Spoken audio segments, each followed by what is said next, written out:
On va parler un peu de ce film alimentaire. En fait, c'est du PVC. Le PVC, c'est du plastique. Donc, c'est une matière qui est imperméable, qui est très chouette pour envelopper les aliments, conserver leur fraîcheur. Ça ne va pas se déshydrater, donc c'est vraiment très chouette.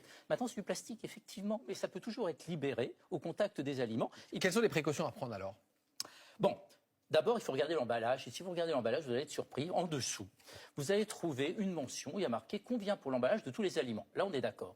Mais sauf ceux conservés dans l'huile, 100% gras, ou ceux constitués d'émulsions d'eau dans l'huile. Et là, ça fait un paquet d'aliments. Oui. Ça veut dire les fromages, ça veut dire le beurre, ça veut dire le saumon fumé. Tout ce qui est gras est incompatible avec le film alimentaire. Pourquoi? Parce que ça facilite le transfert de substances toxiques du film vers l'aliment. Où est-ce qu'on peut donner quelques conseils pratiques juste? Oui, le premier exemple, c'est la pâte à tarte. La pâte à tarte, c'est de la farine, c'est du beurre. Et la pâte à tarte, souvent, qu'est-ce qu'on fait quand elle est en attente? On la roule dans du film alimentaire. Or, la pâte à tarte peut faire la même chose en l'emballant tout simplement dans du papier cuisson. C'est une très bonne alternative, le papier cuisson, ce qu'on appelait avant le papier sulfurisé, pour l'emballer et la mettre au frais sans qu'elle s'abîme. Et puis, les boîtes, tout simplement en verre, où on va mettre les aliments, on peut mettre les carottes avec la vinaigrette, et puis les couvercles, eux, n'ont pas de phtalate, et il n'y a pas de risque de transfert avec un couvercle en plastique dur.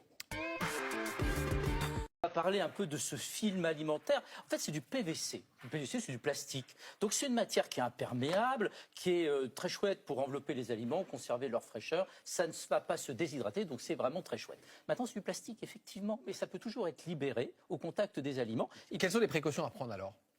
Bon.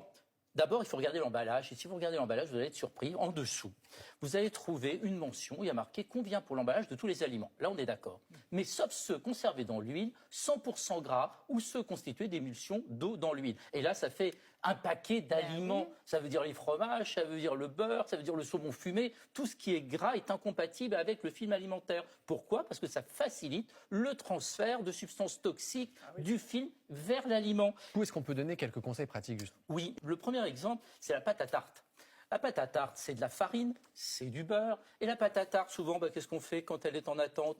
On la roule dans du film alimentaire. Or, la pâte à tarte peut faire la même chose en l'emballant tout simplement dans du papier cuisson. C'est une très bonne alternative, le papier cuisson, ce qu'on appelait avant le papier sulfurisé, pour l'emballer et la mettre au frais sans qu'elle s'abîme. Et puis, les boîtes, tout simplement en verre, où on va mettre les aliments, on peut mettre les carottes avec la vinaigrette, et puis les couvercles, eux, n'ont pas de phtalate, et il n'y a pas de risque de transfert avec un couvercle en plastique dur.